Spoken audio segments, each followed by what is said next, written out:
Merhabalar, kanalıma hoş geldiniz sevgili dostlar. Bu videoda sizlerle beraber oldukça şık bir hırka örüyoruz.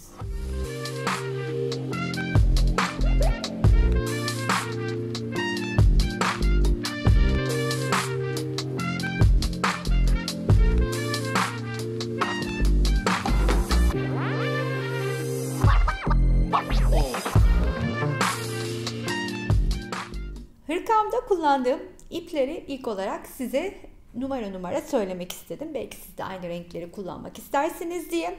Önümde görmüş olduğunuz ipleri 4 milim tığ ile örüyorum efendim. İlk olarak Lanasos Simsim'in simli iplerini kullanıyorum. Numaralarını sırasıyla söylemem gerekirse şöyle hemen bırakıyorum.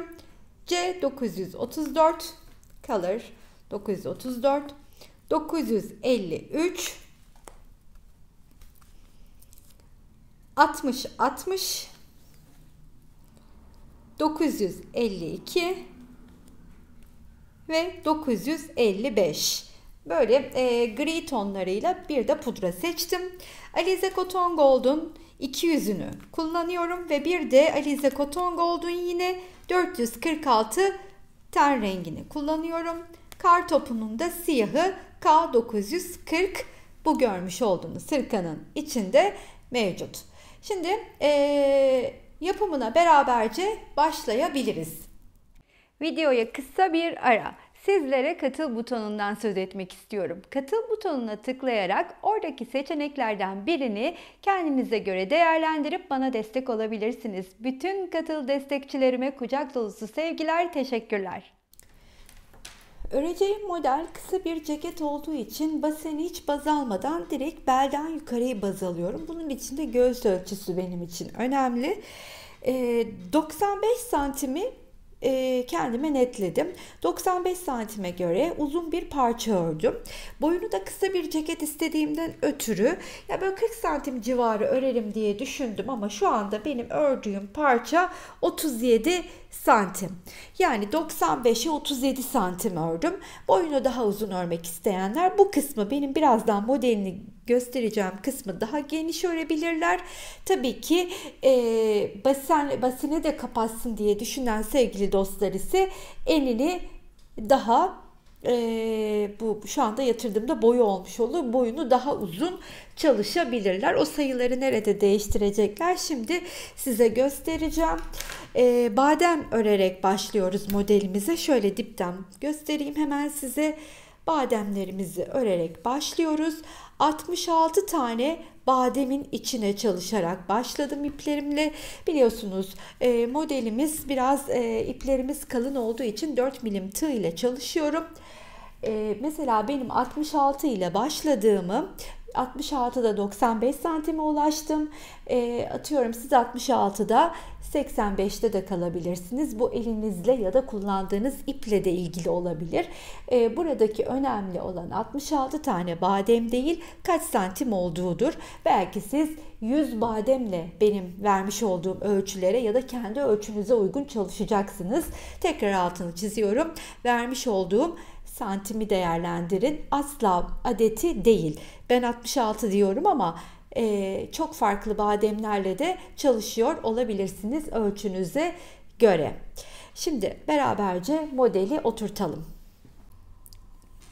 Modeli badem içine çalışıyoruz demiştim. Bunun için hemen bir ilmeğimi çıkartıyorum. Ve daha sonra ilk burada başlarken bu ilmeği sıkıştırdıktan sonrasında 1, 2, 3 ve 4 tane zincir çekiyorum. Tığın üstüne ipimi alıp ilk örmüş olduğum, bakın bu ilmek aldığımın dibi değil de 4 tane zincirin ilkine batıp bu 3 tane ilmek gibi kısımdan oluşan zincirin bir tanesini altta bırakıyorum, ikisini üstte bırakıyorum ve bir ilmek çıkartıyorum. Daha sonra sırasıyla önce ilkini, daha sonra ikisini, en sonunda da üçünü örerek şöyle ilk bademimi oluşturmuş oluyorum. Daha sonra yeniden 1, 2, 3 tane zincir çekiyorum. İlk başta bir tek 4'te çektim. Burada 3 tane ile. Tığın üstüne ipimi aldım. Bu defa şu bademin ara boşluğuna batıyorum ve önce 1, sonra ikisi, sonra 3'ü, diğerini de oluşturmuş oldum bademimin. 1, 2, 3. Tığın üstüne ipimi aldım. Bademlerin boşluğuna battım. 1, 2, 3. Tekrar 1, 2, 3. Tığın üstüne ipimi aldım. Bademlerin boşluğuna battım. 1, 2 ve 3 de tamamladım. 4 tane badem üstünde size modeli göstermek istiyorum. Şimdi dördüncüyü yaptıktan sonra ipimi iyicene kitleyip kesiyorum ve modeli nasıl kurduğumu göstereceğim size. Şimdi bu böyle benim önümde dursun. Üstüne hemen yeni rengimi alacağım ve bademlerin içine üçlü gruplarımı örmeye başlayacağım. İlk olarak ilmeğimi çıkartayım hemen. Tığın üstüne ipimi de alayım. Burada ilk örmüş olduğum bademe çalışmadan evvel tepesi, bu iki tane kısmın birleştiği noktaya batıp bir ikili trabzan örüyorum. Bakın şu şekilde battım. 1, 2. Daha sonra buradaki boşluğa gelip 3 tane ikili trabzanımı örüyorum.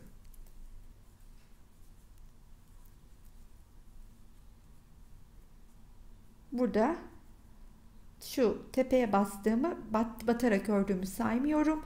Çünkü bunu her başlangıç ve bitişte tekrarlayacağım. Ama bademlerin içine yaptığım 3 tane ikili trabzan.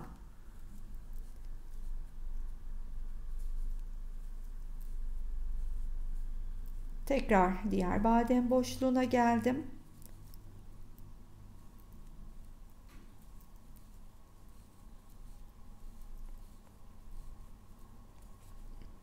Üç tanesini doldurdum. Sıra son 2 tane de.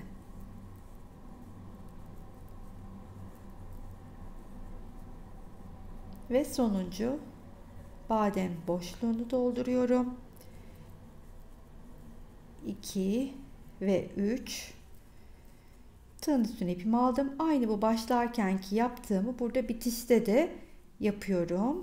Şuradaki ikisinin birleştiği noktaya batıp bir ikili trabzan da oraya örüyorum ve renk değiştirmek için burada ipimi kesiyorum. Şöyle önüme koyayım, hemen nasıl ilerlediğini bir görün. Daha sonra sıradaki rengimi alacağım ve bu sırada yarım trabzanlarla çalışmaya devam edeceğim. İlmeğimi çıkardım.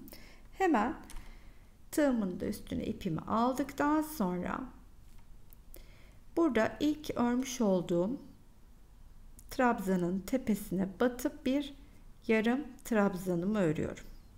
Hepsini bir örmek, yani bütün ilmekleri bir kerede çıktım.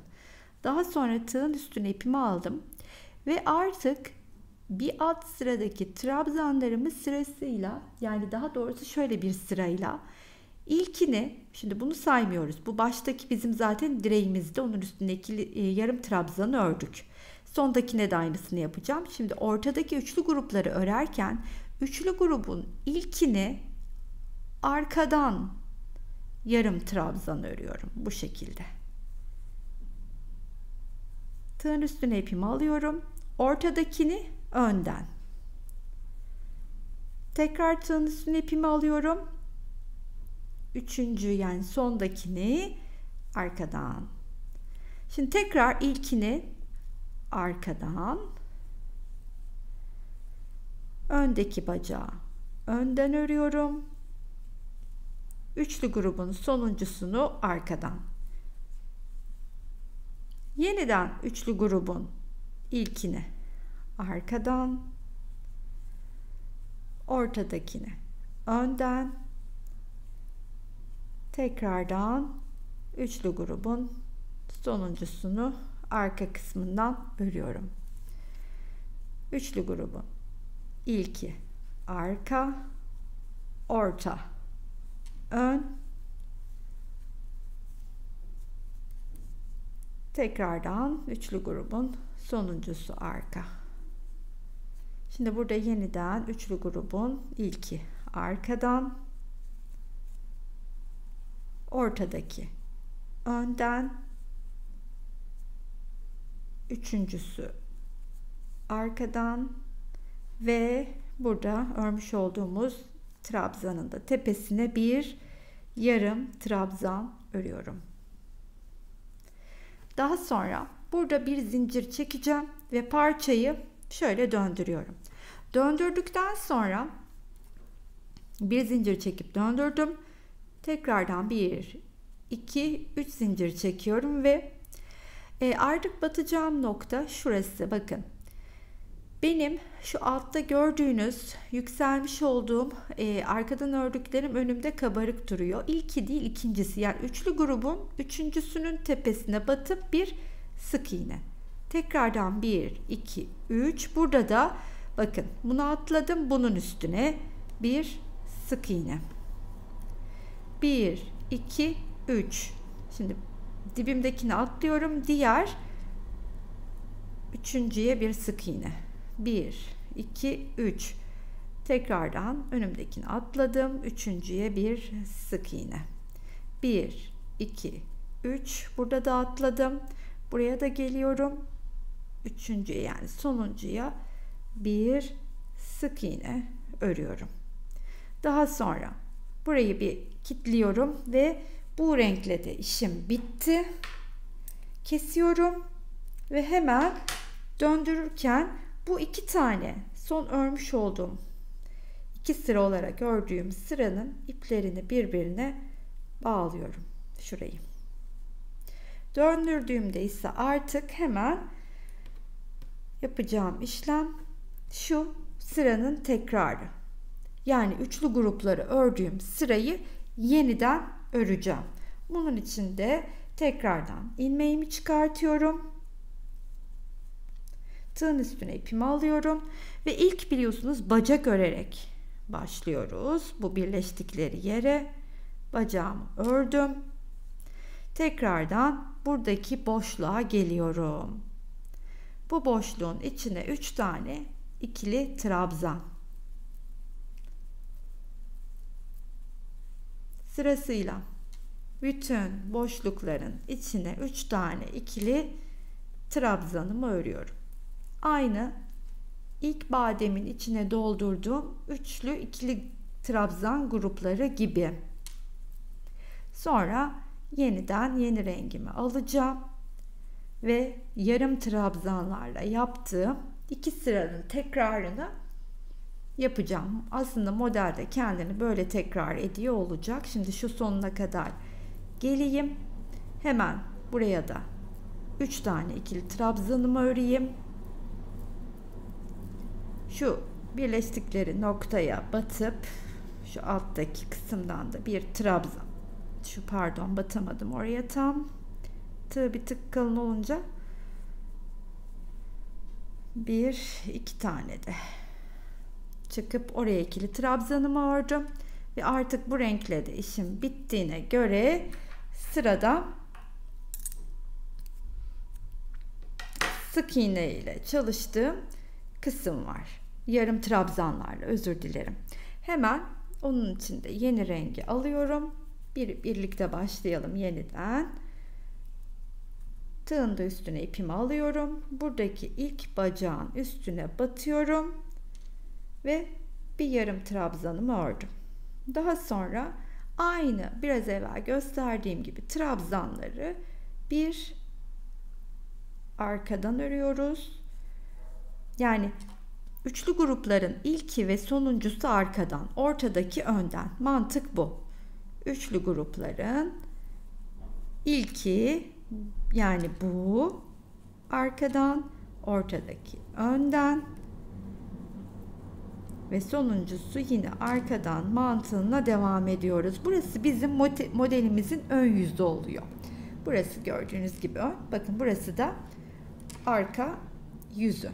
Şöyle göstereyim. İşte bu mantıkla yaptığımız işlem aynen birbirini tekrar ederek devam edecek ve modeli bunun üstüne kuruyoruz arkadaşlar. Şimdi tekrardan büyük parçaya geçip size onun üstünde anlatmaya devam edeceğim. Buraya kadar eminim anlaşılmıştır diye düşünüyorum. Artık hep birbirinin tekrarı. Bu yarım trabzan buraya geldi mi hemen burada yaptığımız zincirleri üstüne yapıyoruz. Beraberce oraya kadar bir gelip dilerseniz zincirlerini de yapalım. Orayı da iyice anlatmış olayım. Sonuna kadar geldim. Tığın üstüne ipimi aldım. Buradaki bacağın üstüne bir yarım trabzanımı örüyorum. Bir zincir çekiyorum ve bir döndürüp 1, 2, 3 zinciri çekip hemen burada üçlü grubun sonuncusunun tepesine bir sık iğne.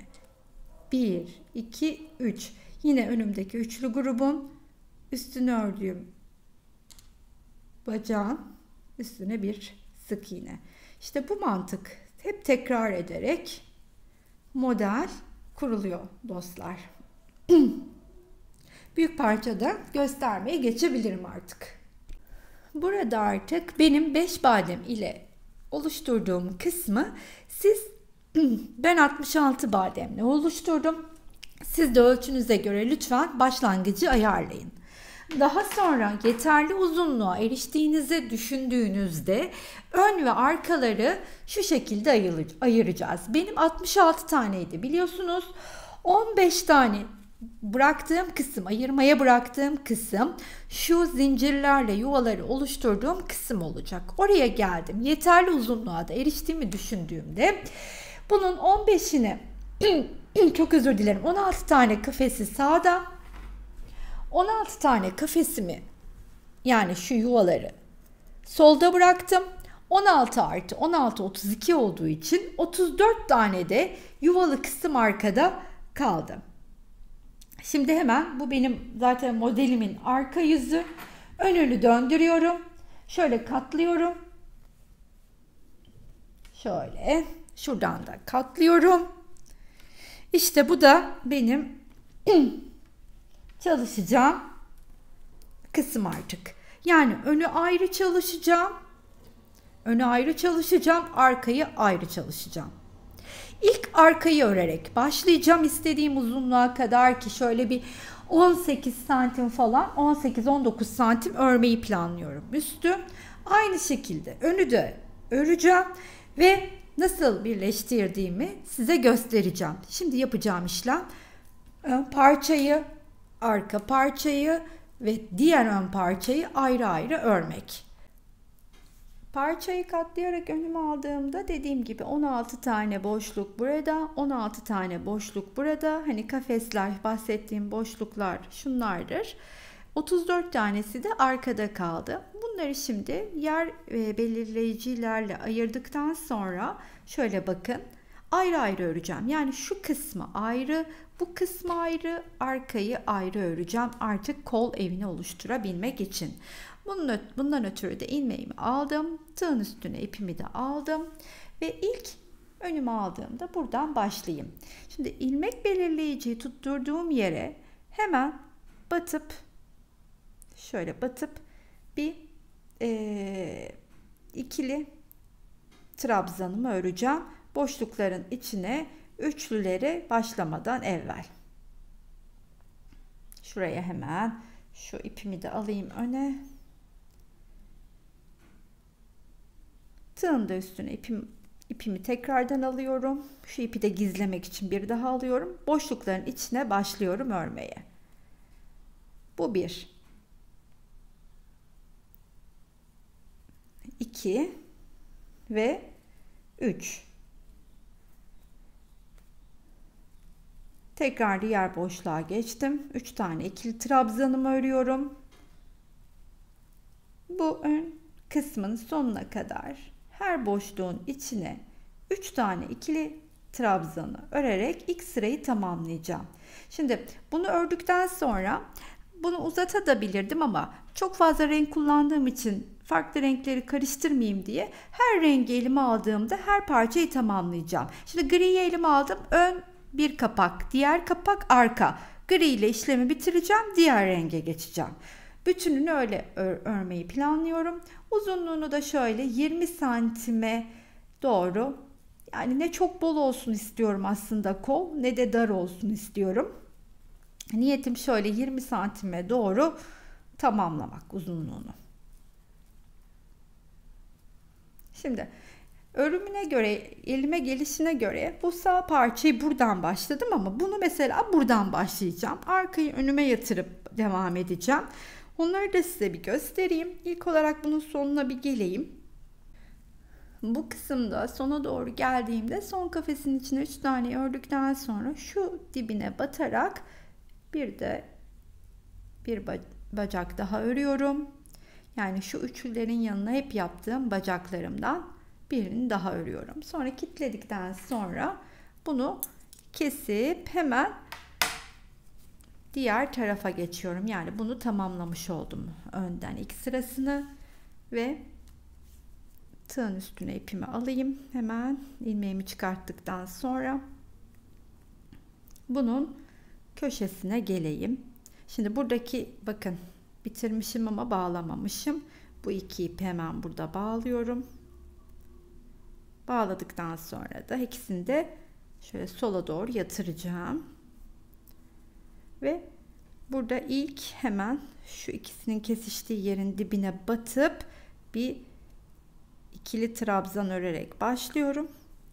Tığın üstüne ipimi alıp bu ördüğüm ipi de gizlemek için tığın üstüne alıyorum. Kafese gelip 3 tane ikili trabzanımı örüyorum. Daha sonra hemen yandaki kafese 3 tane ikili trabzan. Bu şekilde ilerleyerek şuraya kadar ilmek belirleyicimin olduğu yere kadar örüyorum.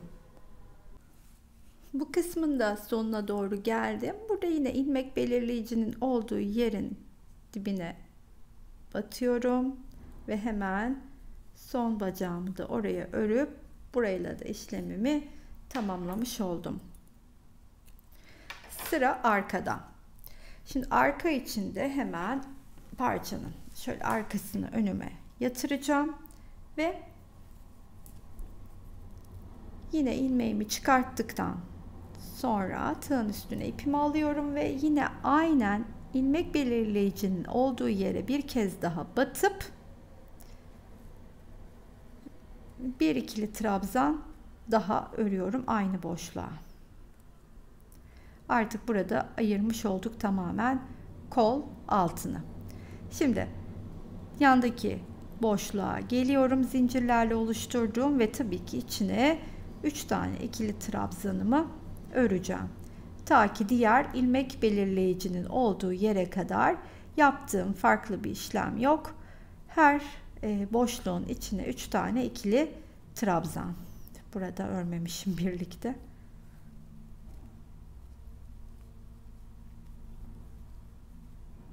Tekrar buraya geldim.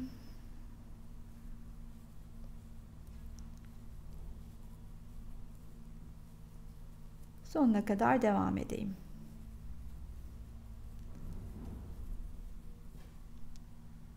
Arkanın da bu son kısmına geldiğimde son boşluğu 3 trabzanla doldurdum ve bu yer belirleyicinin olduğu yere yine batıp bir ikili trabzan da oradan örüyorum. Daha sonra kitleyip ipimi keseceğim. Şimdi belirtmem gereken bir detay var. Modeli kurarken şimdi burası bizim ön yüzümüz ya, üstüne yarım trabzanları ördüğümüz sırada da bize ön yüzü bakacak. Arkasını döndürüp zincirli ördüğümüzde ise arkasından örüyor olacağız. Mutlaka yeniden çalışırken önünü döndürmeyi unutmayın. Yani bir ters bir düz şaşırmasın. Hep böyle kabartmalı, ortadaki kabartmalı kısmımız önde kalacak modelde. Şimdi tekrardan önüme aldım. Bakın zaten artık nereleri öreceğim belli. Şurayı da ayırmış olduk. Yani ilmek belirleyiciyi çıkarsak da olur. Yine buradan başlıyorum. Hemen yarım trabzanlı kurduğum, çalıştığım kısmı birlikte öreceğiz. Bunun için de yine Lanoson'un simsimini aldım. Şöyle tuttum ve köşesinden bu ilk ördüğüm ikili trabzan, onun tepesine de batıp bir yarım trabzan örüyorum. Daha sonra tığın üstüne ipimi alıyorum. Modeli kurduğum yerdeyim. Üçlülerin ilkini hep arkadan, ortasını önden örüyorduk. Üçüncüyü yine arkadan. İlk arka, orta, ön, son, arka. Sıralamamız hep böyle. Aslında eminim hani modeli anladık. Bu şekilde 3 parçayı da aynen örerek ilerleteceğim. Sonra istediğim uzunluğa geldiğimde de kol evini oluşturmak üzere omuzdan her iki tarafın üstlerini arka parçayla birleştireceğim. O kısmı tabi birlikte yapacağız ama ilk olarak yapmamız gereken şey ön ve arkaların boyunu istediğimiz uzunluğa, bakın burada yanlış ördüm, sizinle konuşurken dikkat etmem gerekiyor. Hemen bunu arkaya alacağım. Hep ortalar önde. Şimdi bu kısmın bir de arkasına dönüp de birlikte de örelim. Daha sonra diğer parçaları ayrı ayrı da ilerletebiliriz birleştireceğimiz yere kadar.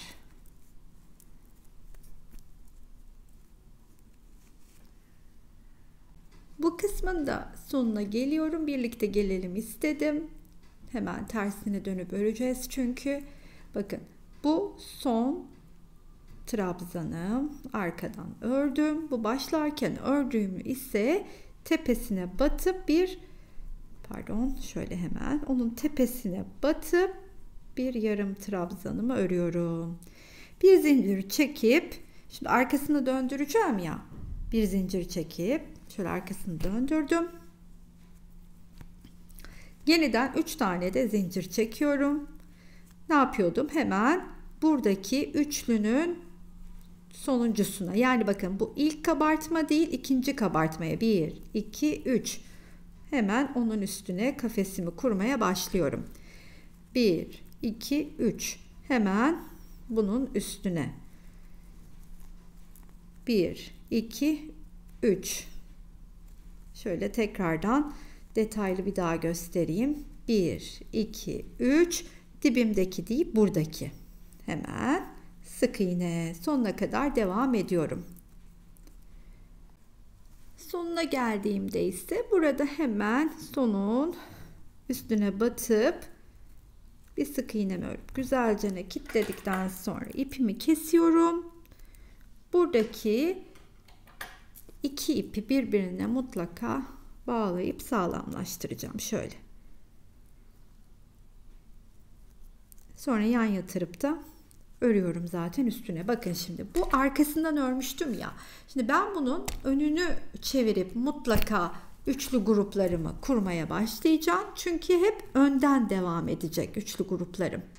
Aynı şekilde şimdi buraya da diğerine de öreceğim. Hiçbir farkı yok. Bunu böylece, bunu böylece, bunu da böylece uzatayım. Kol evini oluşturacağımız kısımda da buluşalım. İlmek belirleyicilerle ayırdığım yerlerden sağ sol önleri ve arkayı artık birleştireceğim, kol evi oluşturacağım kısma kadar ördüm. Şu kısım tamamladığımdaki en son kutucuklarla tamamlıyorum sırayı, ki sağ ve solda yok. Çünkü sağ ve solun kutucuklarını örerken arka parçayla artık birleşmeye başlayacağız. Onun için şuradan şu ayracımı alıyorum, buradan da alıyorum. Bitti artık çünkü burayla işimiz. Bu bizim ön yüzümüz. Birazdan çevireceğim, katlayacağım ve nereden nasıl birleşmeye başladığımızı da göstereceğim. Şu kısım 21 santim dediğim gibi. Kol evi benim için gayet ideal açıklıkta. Siz daha açık yapmak isterseniz daha da bir tık daha uzun örebilirsiniz tabii ki. Şöyle aşağıya doğru, yani etek ucuna doğru ceketimi Ölçtüğümde ise kaç santim, size onun da şu anda ölçüsünü vermek istiyorum. 57 santim. Evet, genişliğini verecek olursam, bir de önüme yatırmışken onu da vereyim. Hani benim yapmış olduğum ölçülerle kaç santim olduğunu görüp üstümde de duruşunu değerlendirip kendinize göre ölçüsünü çok rahatlıkla ayarlayabilirsiniz. 95 santimde uzunluğumuz. Zaten bunun ölçüsünü önceden de vermiştim. Öyleyse hemen bu parçayı şöyle katlıyorum. Önüme alıyorum. Ve birleştireceğim yerleri şöyle göstereceğim size. Yakada bir açıklık bırakacağım. Açıklık bırakacağım kısmı her iki taraftan da ayarlayacağım. Kaç kutucukla bıraktığımı sayarak birazdan. Sonrasında da geri kalan kısmı üstten örerken birleştireceğim. Şu şekilde üst tarafı önüme aldım. 10 tane kafesle birleştirmeye karar verdim. Şöyle minikte bir açıklık yakada bırakacağım. Bunun için de arkadan da sayıyorum. Hemen 1, 2, 3, 4, 5, 6, 7, 8, 9, 10 diye saydıktan sonra onun bittiği yerdeki şu kısma hemen yine ilmek ayracımı takıyorum. Bu benim buraya kadar birleştireceğim, buradan da buraya kadar birleştireceğim anlamına geliyor. O zaman hemen birleştirme yapacağım. Rengi aldım.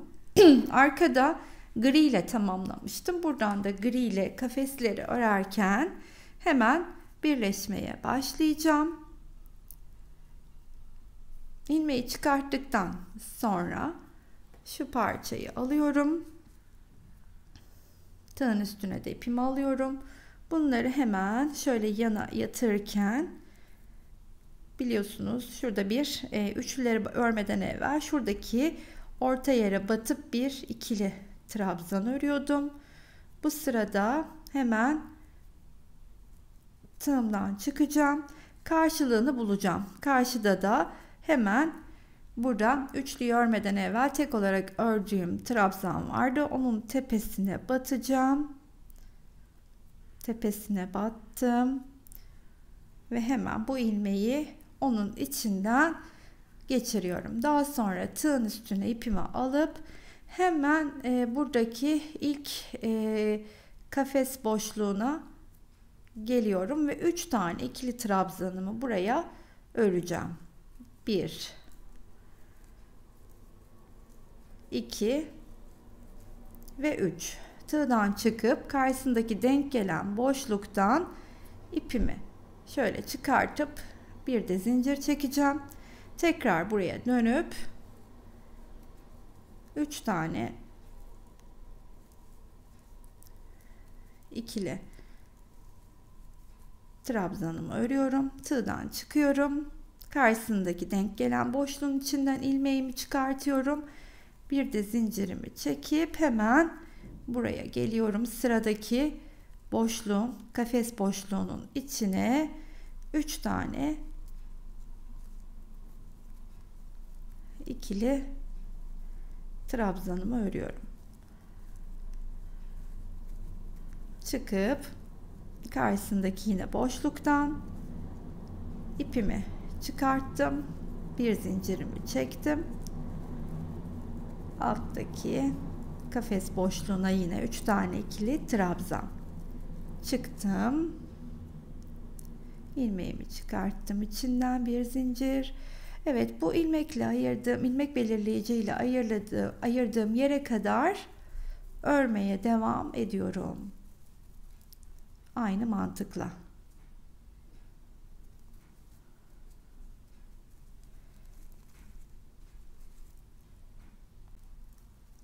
Ayırdığım yere kadar geldim. 10 tane kutucukla karşılıklı birleştirmiş oldum. Daha sonra burayı güzelce kitleyip ipimi kitleyip buradan artık devam ederken şu ilmek belirleyiciyi çıkartıyorum ve kafeslerin içine karşı tarafla birleşmeden örmeye devam ediyorum. 3 tane ikili trabzanımı.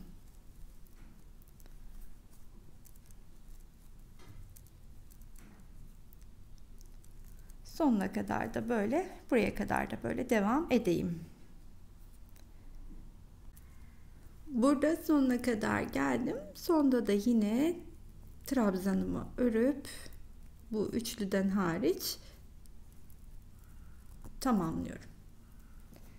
Şimdi diğer tarafı ayırıp birleşmeye geçeceğiz. Nasıl ayıracağız? Şimdi bunu buradan öreceğim için arkadaki aynı buradan gördüğümüz gibi bakın arkada 2, 4, 6, 8, 10 tane kafesin bittiği yere kadar birleşiyoruz ya. Şimdi burada da 10 tane kafesin bittiği yeri de bulacağız arkadan.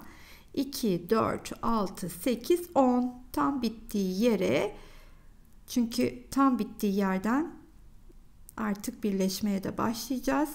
Şurası oluyor. Bunun da burası oluyor. Buraya kadar birleştirmeksizin serbest öreceğim. Yani şuradaki yaka kısmını buraya da örüyor olacağım. Hemen göstereyim. Şimdi ilmeğimi çıkartıyorum ve ilk olarak şu kısma yine şunları yatırıp şuraya batıp bir tane kafesin haricinde bir ikili trabzanımı örüyorum. Daha sonra kafese gelip 3 tane ikili trabzanımı ördükten sonra sırasıyla bütün kafeslere aynısını, yani buraya kadar aynısını yapmaya devam ediyorum. İkili trabzanlar ile.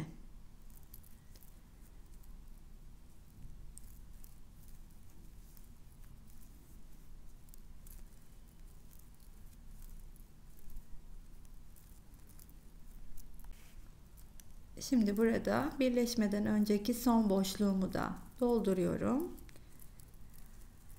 Ve daha sonra bakın şimdi 2, 4, 6. 2, 4, 6'yı birleştirdiğim yerde, burada 2, 4, 6'yı ördüğüm yeri tamamladığım yerde artık birleşmeye başlıyoruz ya. Burada da aynı şekilde şuradan birleşmeye başlıyorum. Hemen arkadan ipimi alıyorum. Buradan çıkartıp şunu da şuradan çıkartayım. Bir zincirimi çektikten sonra hemen buradaki boşluğa geliyorum. Bunu da buradan çıkartayım. Kafa karışmasın.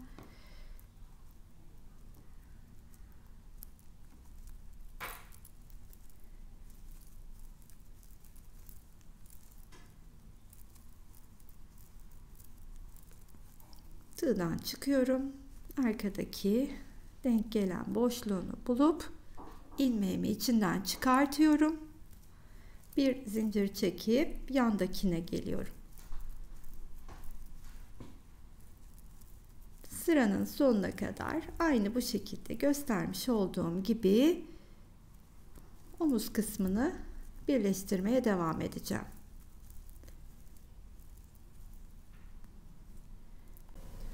Sonuna kadar bu kısmında geldim. Şimdi son 3 tane ikili trabzanımı örüyorum.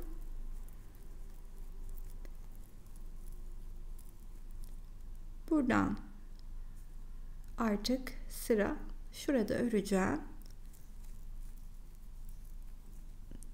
İkili trabzanda tığımdan çıktıktan sonra burada ilk örerek karşılığındaki olan trabzanı buluyorum. Arasından geçip ilmeğimi güzelce kilitledikten sonra hırkamızın aslında ana formunu vermiş olduk. Geriye işte biraz etrafını öreceğiz. Daha sonra aslında buna hırka demek yanlış olur. Bu bildiğimiz hani ceket örüyorum. Şöyle yaka kısmının açıklığı. Efendime söyleyeyim. Çok da tatlı oldu renkleri, bilmiyorum, benim çok hoşuma gitti. Umarım siz de beğenmişsinizdir. Etrafının bir tık patını da örmeyi planlıyorum ama şöyle öreceğim. Şu yakada geçtiğim rengi, simli gümüş rengini etrafında da görmek istiyorum. Bir tık etrafında geçeceğim. Oraya geldiğimizde nasıl yaptığımı şimdi hemen size göstereceğim. Sonra kol kısmını nasıl çalışacağımızı göstereceğim. İki kolu aynı anda öreceğim. Nasıl derseniz, bunun bir sırasını ördüm, hemen bunun da bir sırasını öreceğim ki renk dizilimi aynı devam etsin. Aksi halde bu renk dizilimini tek kolu yapıp diğerine geçtiğimde rahat takip edemem, kullandığım renk sıralamasından ötürü.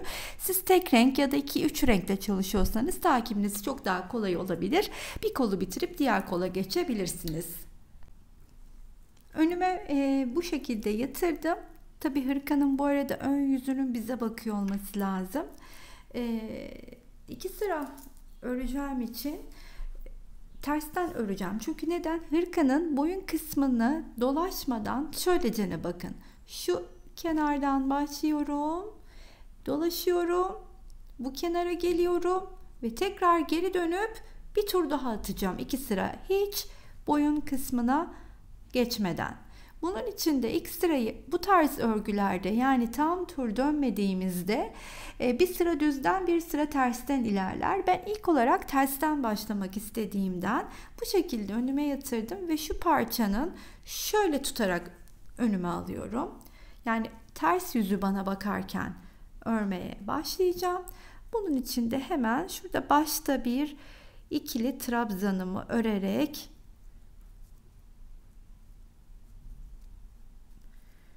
boşlukların içine, şimdi buraya aynı boşluğun içine bir tane daha ikili trabzan örüyorum. Trabzan boşluğunun içine. Sonrasında ise şuradaki geçişlerde boşluklara yine bir tane buraya, bir tane buraya, bir tane de şuradaki geçişe örüyorum. Sonra buradaki boşluğa geldiğimde yine 2 tane trabzan örerek geçiyorum. Sonra buraya geldim. Yine boşluklara düzgün düşecek şekilde trabzanlarımı bir sıra olarak ilk tersten başladım. Bu şekilde devam ediyorum.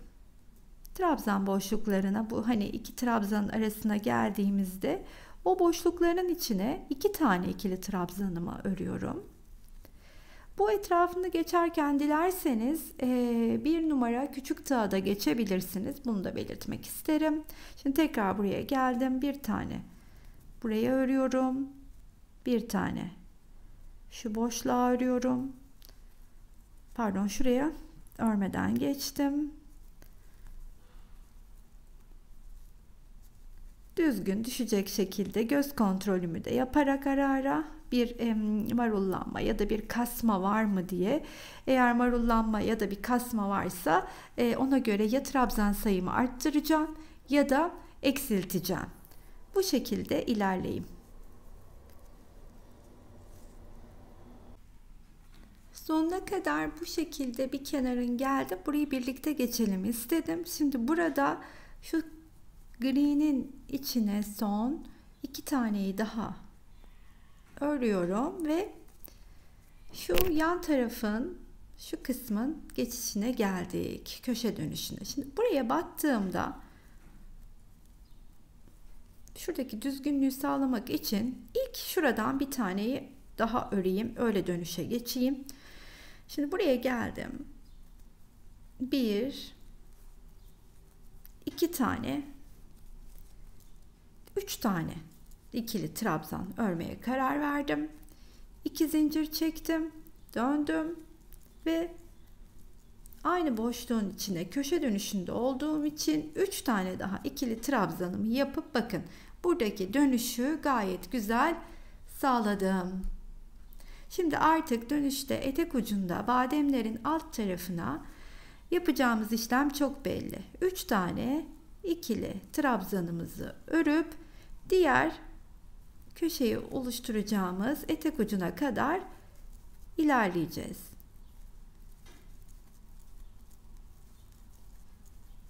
Bu şekilde.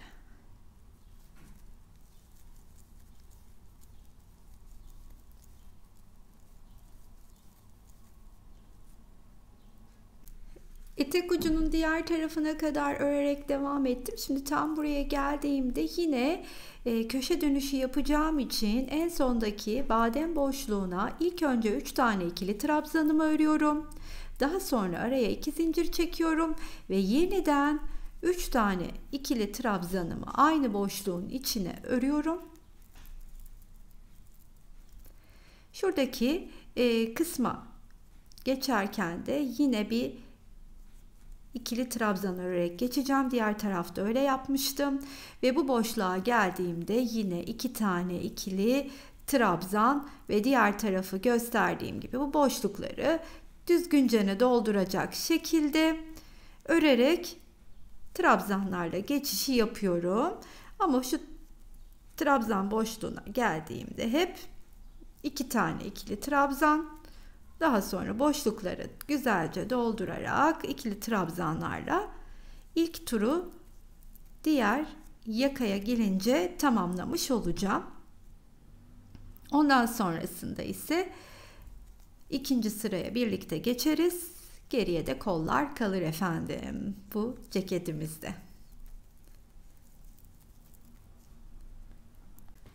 Diğer yakaya kadar da geldim. Bakın şimdi burada da hemen bu boşluğun içine 2 taneyi örüyorum. Daha sonra burada ilk trabzanı tepeye batarak yapmıştım. Sonunu da aynı şekilde yapıyorum. Ve bir zincir çekip yükseliyorum. Etrafında döndürüyorum. İpimi de arkasından geçirip yalancı bir trabzanımı ördükten sonra artık döndürdüm. Ve kendi dibine değil, yandaki trabzanın dibine de batarak ikinci sırayı artık hırkamın önünden örmeye başladım. Şöyle hemen göstereceğim size. Burası biliyorsunuz kabartmalı kısım hırkamın ön yüzü ve ben hırkamın ön yüzündeyim. Bu ikinci sırayı da ördükten sonra benim hırkanın etrafıyla ilgili işim bitmiş olacak. Şu köşedeki geçişe geldiğimde nasıl yaptığımı gösteririm. Oraya kadar yaptığım herhangi farklı bir işlem yok. Sadece trabzanların üstüne bir adet trabzan örerek ilerleyeceğim. Tamamlayıp geleyim. Şimdi bu etek ucundaki döneceğim yere geldiğimde ise hemen buraya bu defa 2 tane ikili trabzan yapıyorum.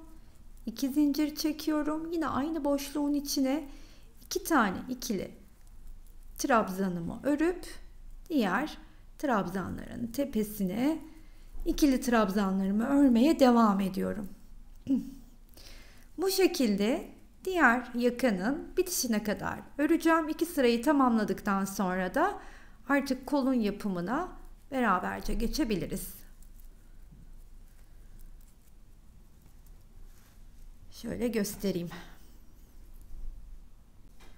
Şöyle hemen griyi geçtikten sonra tamamlanmış haliyle de bir göstereyim istedim ama benim gözüm şu aşamada etrafında siyah bir kontör aradı. Siyah bir renk geçmek istiyorum. Yine simli ipimle aynen ilk başladığım köşeden yarım trabzanlarla bir geçiş yapacağım. Şöyle ki şu koyu siyahımı alıyorum. Yine içinde sim olan bir ip bu. Yarım trabzan çalışacağım sadece ve şöyle bir ilmeğimi çıkarttıktan sonra şu yaka kısmıyla da bir bütünlük sağlayacağım tabii ki. İlk olarak şuradaki trabzanın tepesine yine batıyorum ve trabzanlarımı sırasıyla önden ve arkadan örüyorum. Önden önce, daha sonra arkadan. Bunu böyle ince bir kontör çizgisi gibi hırkamın etrafına atmak istedim. Bildiğimiz lastik örgüsünü yarım trabzan ile uyguluyorum. Tığın üstüne ipimi alıyorum.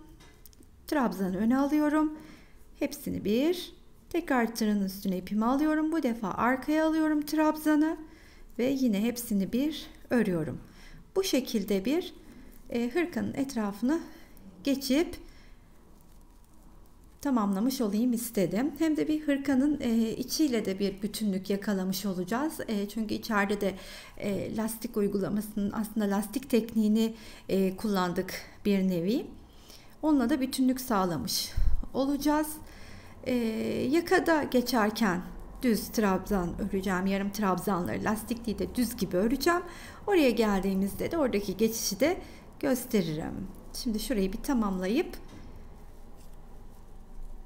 geleyim.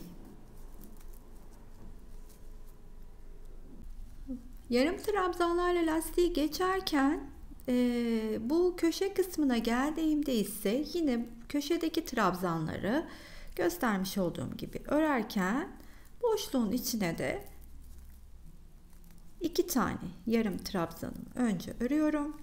Daha sonra bir zincir çekip araya 2 tane ikili trabzanımı daha örüyorum. Sırasıyla yeniden bir önden ve bir arkadan trabzanları örmeye devam ediyorum. Yaka kısmına gelinceye dek.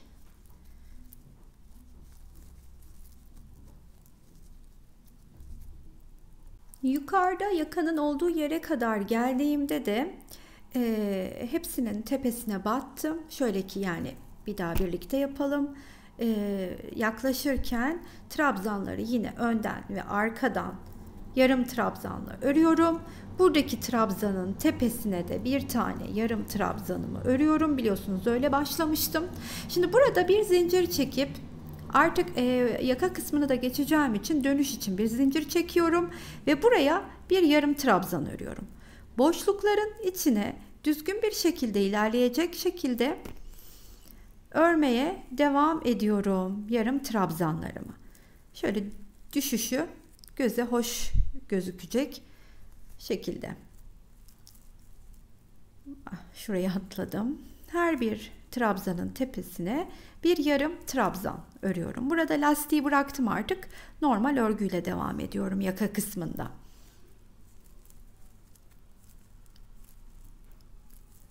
Şu geçiş kısmına kadar yakadaki aynen böyle öreceğim.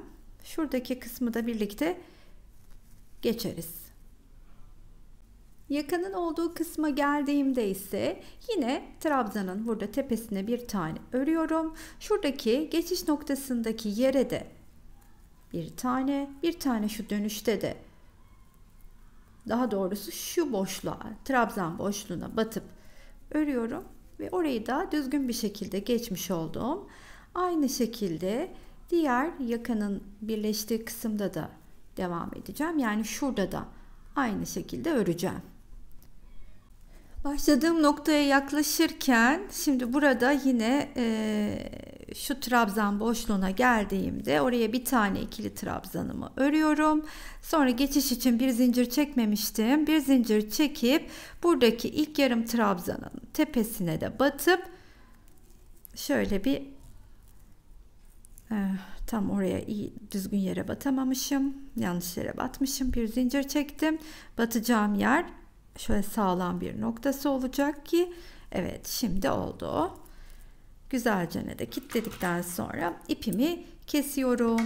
Böylelikle hırkamızın etrafını tamamlamış olduk. En son siyahı da örerek ki benim bu kontürle birlikte ceket hırkam çok daha içime sindi. Bunu da belirtmek isterim. Şimdi sırada kollar var. Kolları dediğim gibi eş zamanlı olarak mesela buradakini bitirince nasıl her tarafını aynı yürüttüm.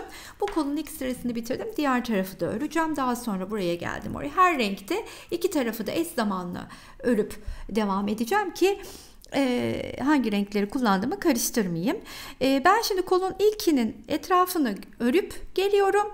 Nasıl yaptığımı burada gösterirken diğerini de birlikte örelim. Kol evinden ilk başladım çalışmaya. İlk üçlü zincirlerle kafesler hazırlayıp üçlü gruplarımı içine ördüm. Buradaki en önemli detay bu kolda kaç tane kafes yani kaç tane üçlü grupla başladımsa diğer kola da aynı sayıyla başlamak ki kolum aynı büyüklükte devam etsin diye.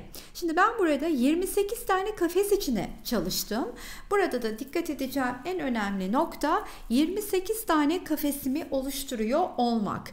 Bunun için ilmeğimi çıkarttım. Tığın üstüne ipimi aldım. İlk kafesimi buradaki şöyle batıyorum hemen. Buradaki boşluktan şuradaki boşluğa yapıyorum. 1, 2, 3. Hemen buraya geliyorum. Bu benim ilk kafesim olmuş oldu. 1, 2, 3 zincir çekiyorum ve hemen şimdi belli aralıklarla kafeslerimi oluşturacağım. Noktalara batarak devam ediyorum. 1, 2, 3. Hemen sıradaki noktaya batıyorum. 1, 2, 3. Dediğim gibi buradaki kafes sayım. Şimdi mesela kaç oldu? 1, 2, 3, 4 toplamda 28 olacak. Bu şekilde oluşturuyorum. 2, 3 önüme alıyorum parçayı ve yatırdığımda denk geldiği noktaya batıp örüyorum. 1, 2, 3. Potluk ve kasma yapmadan yattığı noktaya 1, 2, 3. İlk sırayı bu şekilde üçlü zincirlerimi örerek devam ederek tamamlıyorum ve sayacağım biter bitmez de. Şimdi 28.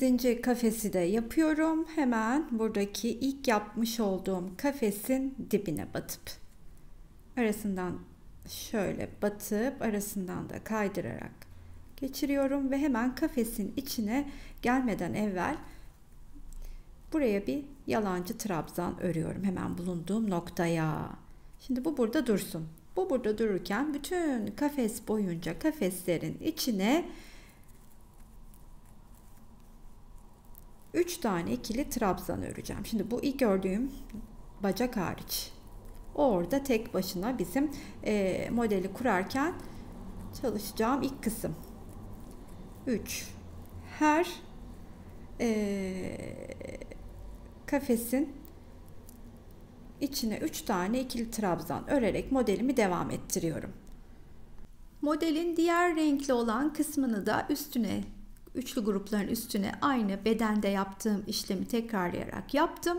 Şimdi kolda nasıl yaptığımızı da birlikte görelim. Zaten bundan sonra da model kendini tekrarlayacak. Bu kısmını da gösterdikten sonra farklı bir işlemimiz kalmayacak. Yine hırkayı kol altı kısmından alıyorum. Burada ilk başladığım noktayı bulacağım ki o benim burada biliyorsunuz yükseldiğim bir trabzan vardı. O trabzanın tepesine batıyorum ve bir yalancı trabzanımı çakma sık iğnemi örüyorum. Daha sonra sırasıyla yine tığın üstüne ipimi aldım.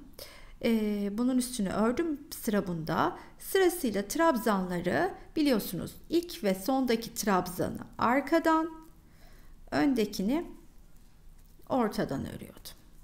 Son trabzanı arkadan. Üçlü gruplarda. Yine bir üçlü grup ve ilk trabzanı yine arkadan. Ortadakini önden.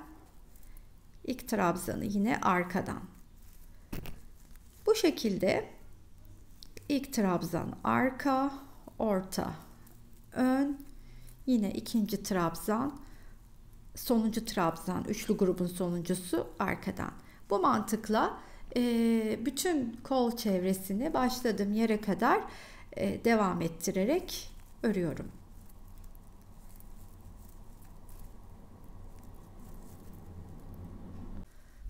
Burada yine bu sıranın sonuna doğru yaklaşırken hemen birlikte gelelim dedim. Şimdi burayı da arkadan ördükten sonra burada ilk örmüş olduğum bir trabzanın tepesindeki yarım trabzan vardı.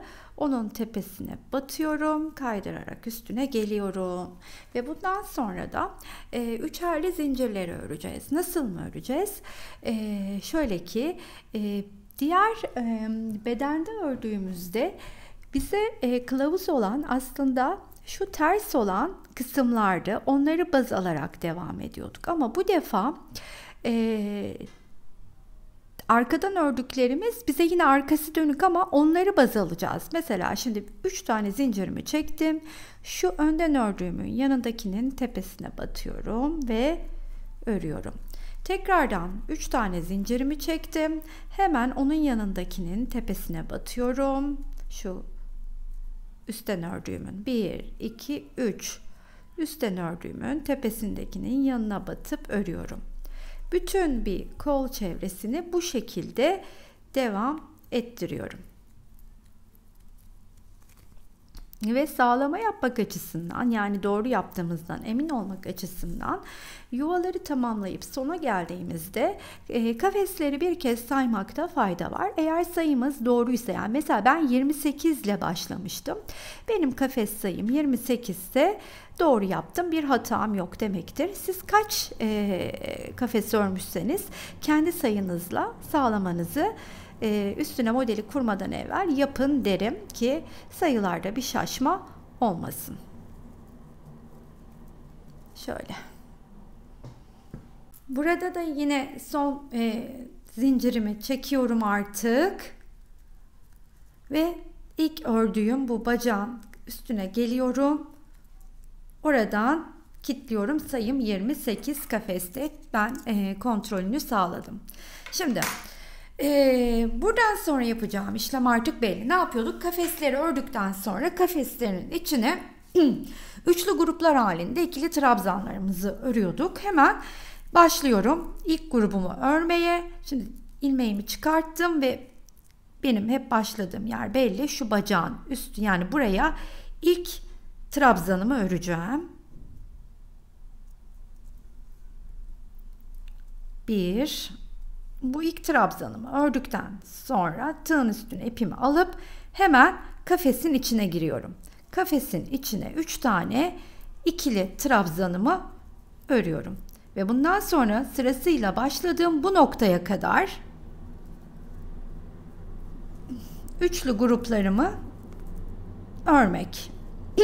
Bu kafesler bittikten, kafeslerin içi dolup üçlü gruplar tamamlandıktan sonra ise aynı şuradaki yaptığım işlemi bunların üstüne yapmaya başlayacağım. Bir başlangıcını da birlikte yaparız. Ondan sonra artık akılda herhangi bir soru işareti kalmaz. Şu kafesleri üçlü trabzanla, üçlü gruplarla doldurup geleyim. Trabzanlarım tabii ki ikili. Son kafesi de üçlü trabzanlarla doldurdum. Buradaki ilk örmüş olduğum trabzanın tepesine kaydırarak geldim. Kilitledikten sonra dediğim gibi model artık bundan sonra hep kendini tekrar ediyor ama ben yine de size göstermek istiyorum. Bunu gizledikten sonra şöyle arkaya alayım, sonra gizlerim. İşte şu yarım trabzanlarla çalıştığım kısımdayız. Bunun için de hemen bir ilmeğimi çıkartıyorum. Tığın üstüne ipimi alıyorum. Şu bacak dediğim gibi bizim kılavuzdu. Onun tepesinden başlıyorum.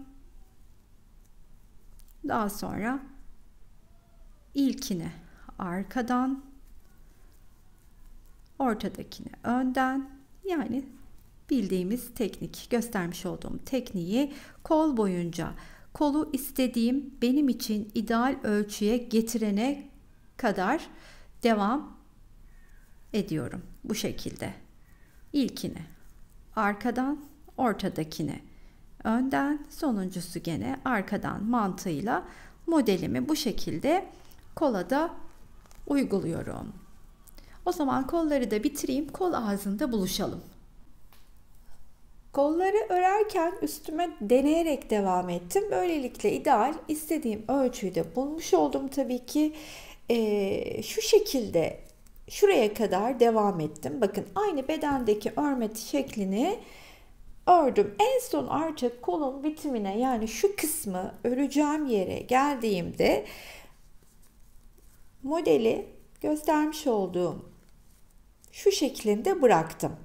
Daha sonra ise kafesleri ördüğüm şekil diyebilirim. Daha sonra ise kafeslerimin içine yine üçlü gruplarımı çalışmaya başlayacağım. Hemen şurada gösteriyorum. Gümüş rengimde, koyu gümüşle. Bakın, boşlukların içine çalışmaya başlıyorum.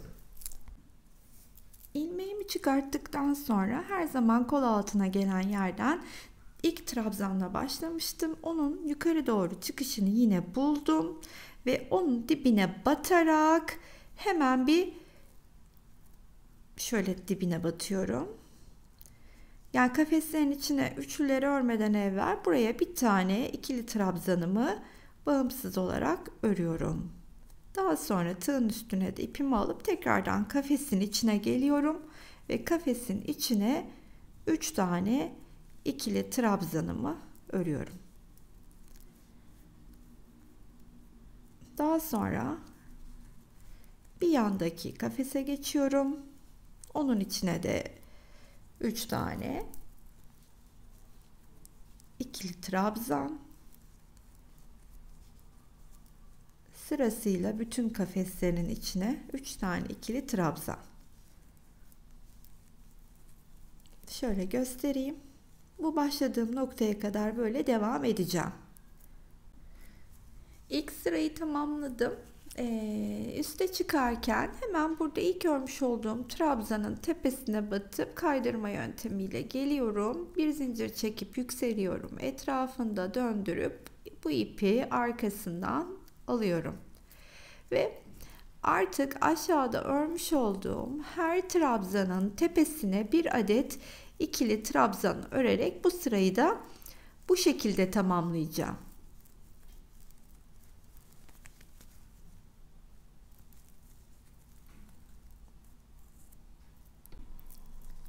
Bu sıranın da sonuna geldiğimde ilk ördüğüm trabzanın tepesine batıp hemen yine kaydırma tekniğiyle üstüne geliyorum ve ipimi bir kere zincir çekip kilitledikten sonra kesiyorum.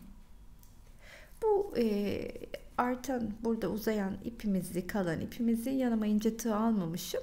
Böyle bu şekilde ilmeklerin arasından bir öne bir arkaya alarak gizliyorum bir süre. Daha sonra şu kalan kısmı da arkada ilmeklerin içine yediriyorum. Sıra artık son renkte ve son işlemde. Burada lastik uygulaması yapacağım. Siyah ipimle ilmeğimi çıkarttıktan sonra tığın üstüne ipimi aldım ve burada yükselmiş olduğum yine bacağı buluyorum. Onun tepesine gelip hemen bir yalancı trabzanımızı örüyorum. Şöyle bir çıktım, öne aldım. Daha sonra sırasıyla buradaki trabzanları bir öne alarak ikili trabzan örüyorum. Bir arkaya alarak. Sıralamam bu şekilde devam ediyor. Bir ön, bir arka.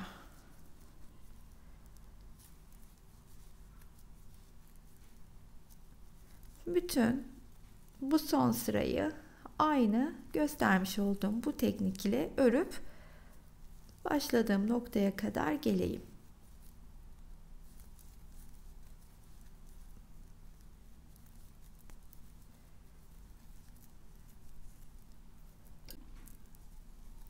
Son sıramızı da son trabzanı örerek tamamlıyorum. Ve burada ilk örmüş olduğum trabzanın tepesine yine geldim, kaydırarak battım ve güzelce kilitledim. Burada da ipimi kestikten sonra hemen ip miktarlarına geçelim. Evet efendim, yine en sevdiğimiz kısım, finale geldik. Başta göstermiş olduğum her yumaktan bir adet kullanırken Lanoso Simsim'in bu koyu gümüş renginden ikinci paketi açtım. İkinci paketten de elime kalan bu oldu. Yani yarısından fazlası arttı aslında.